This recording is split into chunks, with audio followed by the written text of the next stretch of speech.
Good afternoon, ladies and gentlemen. I'm pleased that you are with us today for our panel discussion at the BCI Virtual World Conference 2021.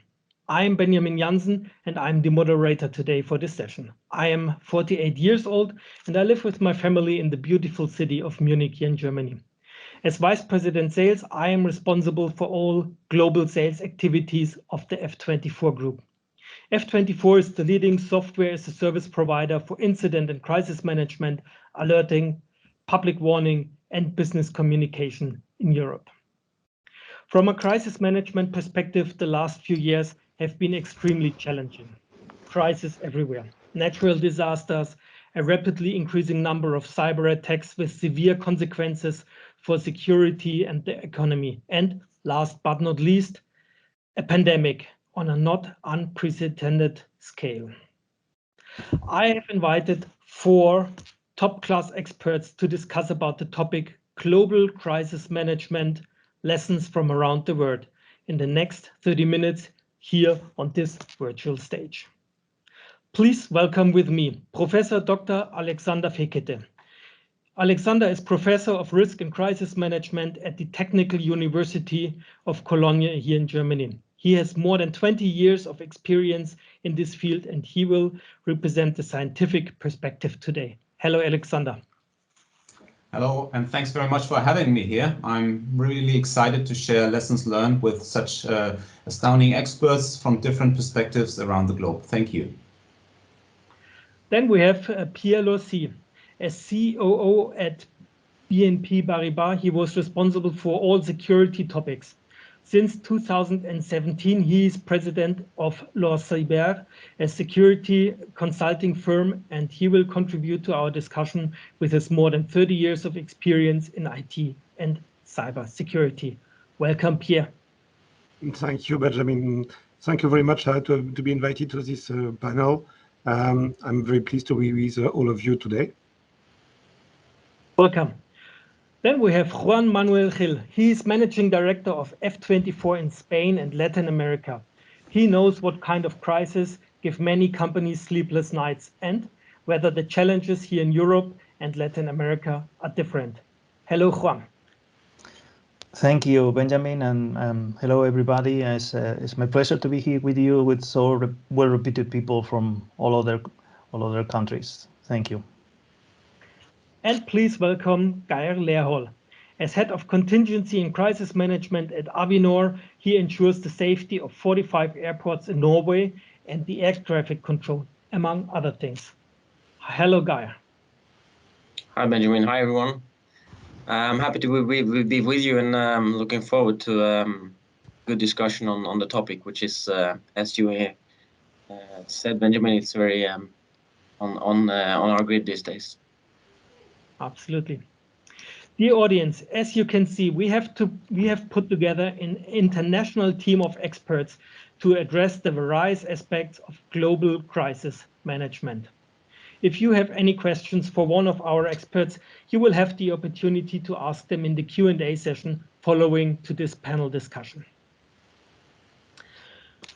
On the one hand, the aviation industry is one of the industries with the highest safety requirements and standards. On the other hand, it was hit harder by the COVID pandemic than almost any other industry. So, Geir, was the pandemic your biggest challenge, or what is it that makes you not sleep at night? What are the biggest threats from your perspective? Well, thank you, Benjamin. It's a big issue to address, but I will try to. I think it's important to differ between the aviation industry as such, the traveling and giving people the opportunity to travel, and giving companies the opportunity to be global. And on the other hand, it's my perspective, my job to keep us on the safe side of and being capable of handling if we have an accident. And I think that my major concern is not the pandemic as such, because that is something that the airlines and struggles as much as we do with. But I think the things that keeps me up at night, if anything, I would would get a list of the cybersecurity domain at top, regardless of the pandemic. But we have seen an increase in activity in the cyber domain. That is on my top priority, together with the experts from our cyber division. And then I would say that it's related, but the insider risk and the threats comes from within is also something that we are aware of, and which is being put on the agenda from our government, from our authorities, and from also for our own analyst work. We are seeing that is one of the major things.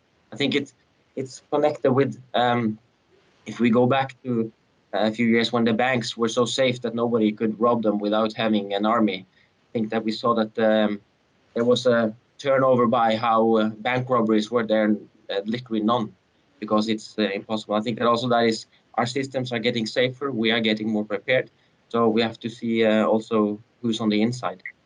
And last but not least, the terror, the traditional terror would be on the list. Of course, we have seen both on our airports, the airplanes, and all our units are in the risk of being an objective, which is terrorism. Is I think that is a good thing to hit, unfortunately. Absolutely. I was traveling to Norway myself just a few weeks ago, and for sure, all the entry Norway procedures. Traveling has changed a lot to enter into a country like Norway. That's for sure. The people streams are guided in a complete different way through the airport as it was in the past. However, this is something you say this is quite good to handle, but a much more severe threat is really cybersecurity. Yeah, well, I think that it's two different things, because the traffic management and the airports are having we have a lot of work to get that into place, and we have used a lot of resources to get that as good as we can. We are controlled by national government rules by that, but and we have also done, of course, work to ensure that work and the changes in the work environment also is in takes care of the security issues. But yes, I think that, but it's related. I think I will also guess that the other panelists could say that we have seen an increase in the cyber domain, which is worrying. Okay. Pierre, your company provides managed security as a service. What is your view? Do you agree that cyber attacks are one of the biggest threats in our times? And is there a threat that only, or is it that these threats are only big companies are affected, or is it also the smaller companies and smaller organizations? Yeah. I can answer yes to both of your questions. In fact, cybersecurity problem, as you all know, is not only a cybersecurity crisis. I work for a lot of small caps company here in France, and for example, for the agricultural and food sector, there have been a lot this year and last year attacked by ransomwares and all sorts of cybersecurity problems. And in fact, all those cybersecurity acts just transform themselves in a pure crisis of logistics, of tracing problem.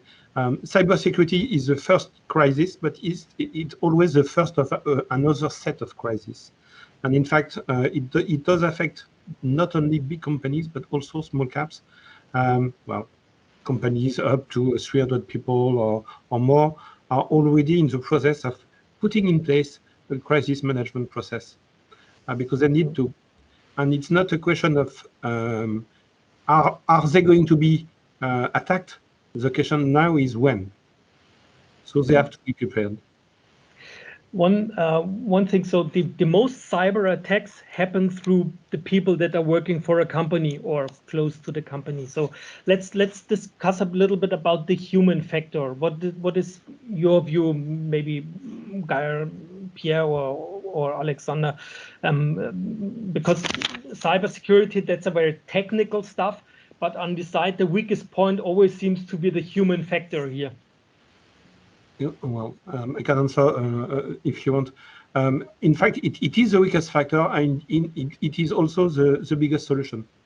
By training in cybersecurity, you can transform all of your colleagues into a new firewall, a human one, in your IT systems. Most of the ransomware are entering your system via phishing, via mail, and the first firewall will be a human one.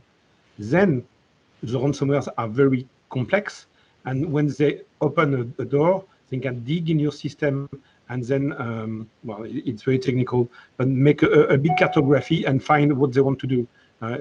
It could be to create something, or it could be to exfiltrate some data. Anyway, the first thing is to train people, because it could be the first firewall, in fact. Mm-hmm. How do you train or prepare your people, Guy, at Avinor, to avoid that they take a USB stick and plug it in and bring the ransomware to your systems? How are you dealing with it? Well, First of all, sorry. Okay. No, I'm just saying I have to agree with Pierre on the human factor is the main thing, because and of course I'm not a technician in IT, so I can answer for the how we do it with our people. And I think there's two. We have learning, we have nano learning, we have email learning, which is going through the year to keep them aware, and we have dedicated months of training which they have greater number of courses being taken by the employees. But I also think that it's the awareness training all through the year about security issues as such is important, because I think that the cyber domain is attached to all of the other ones, as Pierre is talking, because the crisis will expand if we have example around. So and giving all our leaders, or our mid-level leaders, I'm sorry, the autonomy and the capacity to understand their role and to keep everyone on their well, not on their toes, because then they will get tired very easily, but enough on their toes so they are aware of the phishing threats and all that. Mm-hmm. What, Alexander, question to you? What is the scientific view on it? So what is your perception? Well, I find it quite interesting, you know, that cyber is around is a topic around for a couple of years, even decades, and it still needs to raise awareness, I think. And if I listen to you, I have the impression, yes, it is an important topic, but as a scientist, I'm always curious, what do we forget to think about at the moment? So I think cyber risks are very high and increasing, and it was very interesting looking at the floods in Germany in July 21, when suddenly people, having prepared for a certain type of crisis, were overwhelmed by a quite natural, you know, known hazard too. And that was while we were having COVID-19. And even with the pandemics, you know, I think many businesses had been ramping up on vaccination and drills and plans before, because we had seen the swine flu and other events. But then you seem to forget about it, and cyber is now an ongoing issue in the background. Always there's ransom, you know, on critical infrastructure, hospitals are being exploited.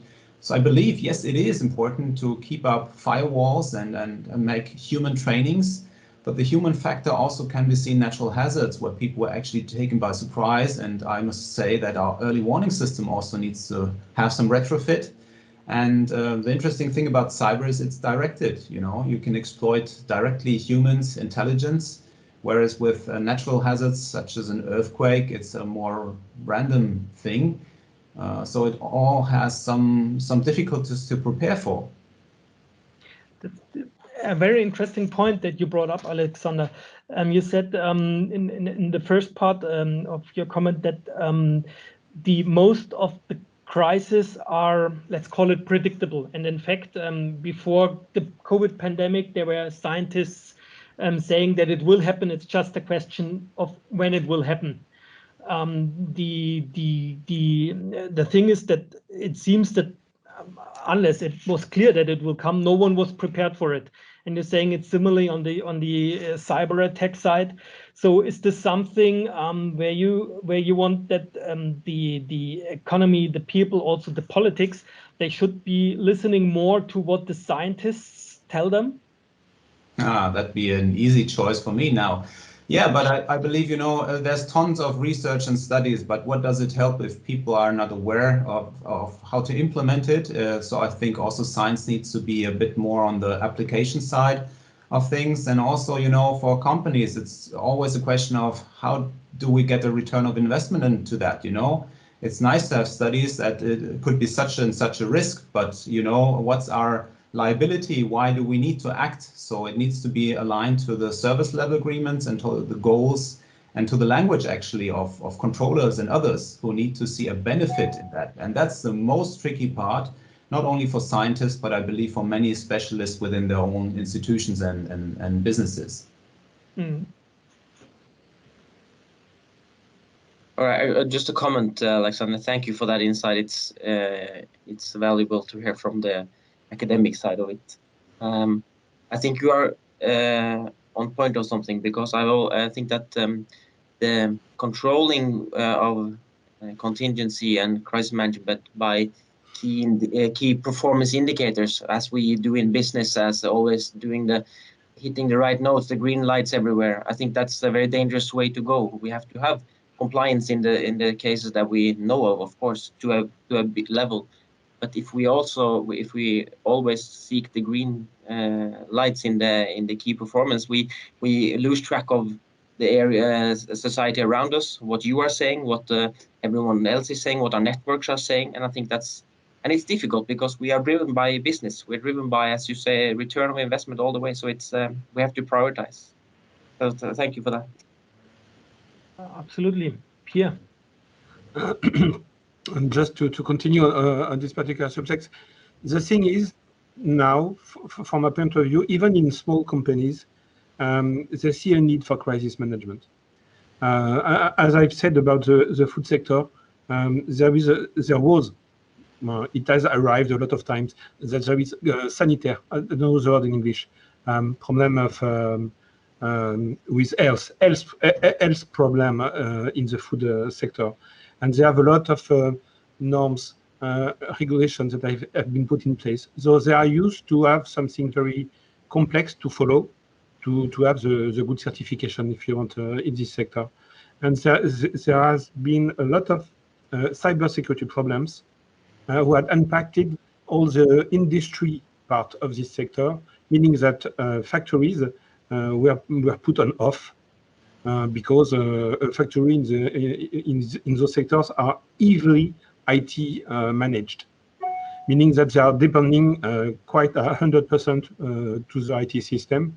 And this kind of problem meaning that all the cans have not been made in the cybersecurity problems, all the stocks were not sold, and even the vegetables were still coming in, transforming the cybersecurity crisis in a very complex logistic crisis. Meaning that for them, it's not something that they are waiting for the state to tell them to do something on it. They need absolutely to manage much better the crisis of a cybersecurity attack. So just to say that even if there is no regulation for them on these topics, they are taking it into account and working on it right now. Yeah. So my feeling is that given by the pandemic and all the increasing number of cyber attacks, that there is some increasing sense of urgency for crises for the company. So they take it more serious. They are more willing to spend money on this topic. Is this just my view, or is this something that also that your feeling is, or your perception? From my point of view, yes, they are willing to put in place.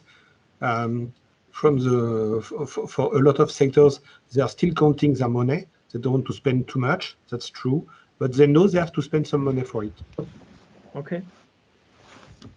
So we talked about the predictability of some crises like cyber and also pandemics. What about natural disasters? So Alexander just spoke about the flood catastrophe that we just had a few weeks ago, but also a few days ago, in the beginning of September, a severe earthquake with a magnitude of 7.1 occurred in Mexico near the tourist region of Acapulco. Juan, have any of your customers been affected by this earthquake, and did the F24 services, were they able to help or support the companies?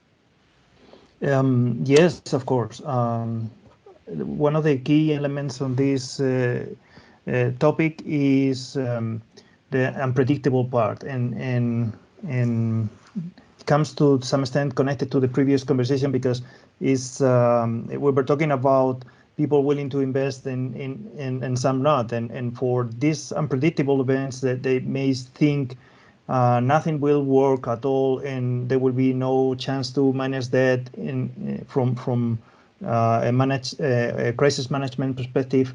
The communications will fail, things like that prevents many companies to do things in this subject.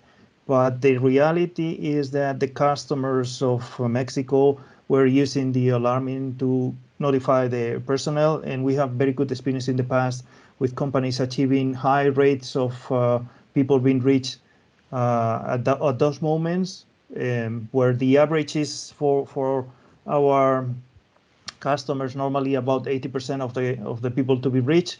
In these situations, real situations, we have achieved 75%, for example, in even activating late, which means most of the people is already alert and calling their families and disturbed with many other subjects. So it's really difficult to reach them. And that's something that comes to the previous topic. I mean, if you don't realize that the technology can help you in these different situations, simply you don't invest on that, and believes that well, whatever it happens, that will be. But this is not the reality. You can reach your employees to some extent. Of course, there is no magic. Some things will never work. For some countries, for example, they have a poor infrastructure that will never work. For a few Caribbean countries, you may say that, but it's again a matter of knowing what the technology is supported. And you have a very good examples. For example, if you think about the earthquake in Japan, all the people were transmitting using Skype, and everybody could see those images. So telecommunications are up and running, not 100%, but a high percent enough, and you use the correct ways, it would work. Yeah, interesting point, and the topic of redundancy is very important, because if you have being it a cyber attack or a natural catastrophe, then you have to accept that most probably all your normal standard company infrastructure will be down. So you have to work. You won't be able to work on your standard tools and communication tools and all that stuff. So you have to be prepared for this. Juan, you spoke about the earthquake in Japan. I know that Alexander was, I think, personally involved in the Fukushima catastrophe that we had a couple of years ago. Maybe you want to add something to it from your perspective? Yeah, well, I think this all touches upon whether and how to convince anybody that this is a serious topic. You know, it's great to hear that some companies are willing to invest more, but I'm not sure how soon that will reach a hiatus and then decrease, because it's a matter of the size of a business, I believe. You know, if you have and the culture. If you have a strong leadership that believes in security and in redundancies and sees, the fragility of their global supply chains, it can act. But small businesses often are in trouble. So the one thing we've seen at Fukushima was that we do indeed have a worst case scenario, which no one would believe from the scientists before. Then you had seen repetitive events that all the supply chains have been interrupted again in Japan by volcanic eruptions and others. So global companies actually started to ask for consultancy, you know, how can we evaluate the risk to our supply chain and where are they? And so that was quite interesting to see. On the other hand, it was proven that we can have additional so-called cascading effects. And that's something very tricky to calculate, even for the reinsurance companies. How to put a premium on, say, a lingering COVID-19, then have some Kyushu 2019 floods affecting the semiconductor industry. And then on top, you could see anything else evolving, you know. So that is something that is actually a factor also, how to reinsure that. And that, because Juan was talking about the Caribbean, is quite interesting. There are certain reinsurance programs directed at helping specifically small, medium enterprises, and also they don't give them all the money to restart, but only a starting fund. And it's directed at reconstructing the major bridges and roads. And that is so interesting because many people are frustrated then that they don't see a full, recompensation, but they need to become active themselves. And this incentivization could be of interest for the small, medium businesses elsewhere, I believe, because many believe in agile management. And often, you know, it's a must. You don't have a choice doing else. And if you have some incentives, it could be interesting to couple that. Okay, good point. Thank you.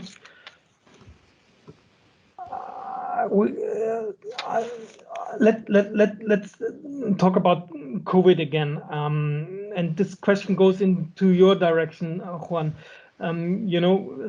Central and South America is one of the hardest affected continents, or has been one of the hardest affected continents. From your perspective, Juan, is a pandemic like COVID, has this been a crisis in the sense of business continuity? Of course, it's a crisis in a sense of the academic way of thinking that as something that threatens your organization and reputation could be affected, or the viability of your company can be affected. In that sense, it's a full crisis.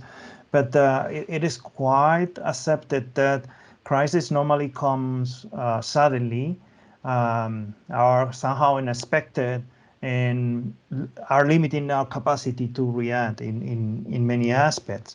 And under this view, you are forced to take quick decisions with little or almost no information at all.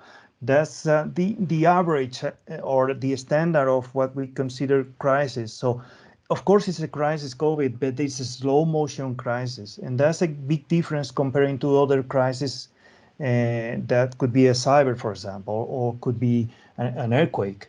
In that sense, the challenge is much less. And the risk we have seen in countries globally, there are seeing COVID as a crisis that they believe they did a good job managing the crisis or the event of the COVID with their own resources. And that's another key difference with the crisis. By definition, almost a crisis is something that goes beyond your capacity to deal with it. So those managers at big corporations thinking, oh, we are wonderful, we are dealing with crisis via Teams, and everybody is working remotely, and we did it very good.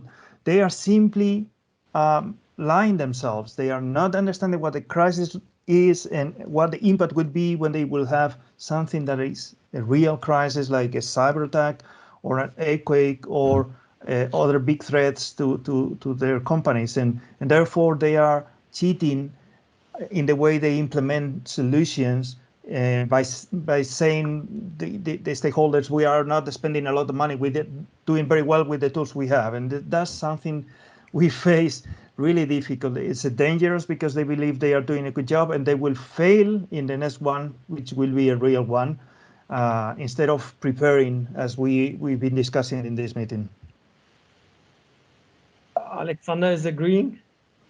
Yeah, it reminds me that, you know, from academic, it's easy to explain the world, but we are suggesting 3 scenarios. One is everyone can cope with on a daily basis, because then the people are feeling familiar with it and they feel they have, you know, they can do something about it.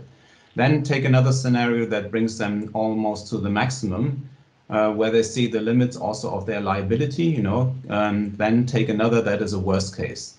And interestingly, quite often businesses are quite happy with the worst case that exceeds any of their liabilities, because then they can go into action. And what Juan says is very, very right, I think, that it is, first COVID-19 was a major strain on the supply chains, you know. Everyone realized, oh, wow, something is changing, even when we're not really affected, just because we're taking precautions. I believe this has had some training effect. But I also fully agree that if, as soon as you have a different type of crisis you're unprepared for, it can take you totally by surprise. And I'm quite happy that actually not more exploits have been taken on the cyber attack side in situations where there's an earthquake or else, but I don't believe we can count on that in the future. I believe the professionals will know when to hit those already, you know, busy with coping with some crisis. Time is flying. Thank you. Many thanks to you, Alexander, Guy, Pierre, and Juan for this exciting discussion. Unfortunately, we have to come to an end now. For me, there are three key takeaways from coming out of this discussion. So first of all, crises are less and less localized, so they have a global impact. Secondly, they are shifting more and more to the virtual realm. So it's more in the area of cyber security. And as Pierre said, what we see today, this is just the beginning of what will come. And the third thing is many crises are predictable, yet they are ignored. So maybe it's a good idea to listen more what the scientists are telling us. So dear audience, if you have any questions or comments you would like to discuss with the panelists, you will have the opportunity to take advantage of the Q&A session directly here afterwards. Thank you for joining the session and have a great evening. Thank you again for the panelists that made this very exciting and interesting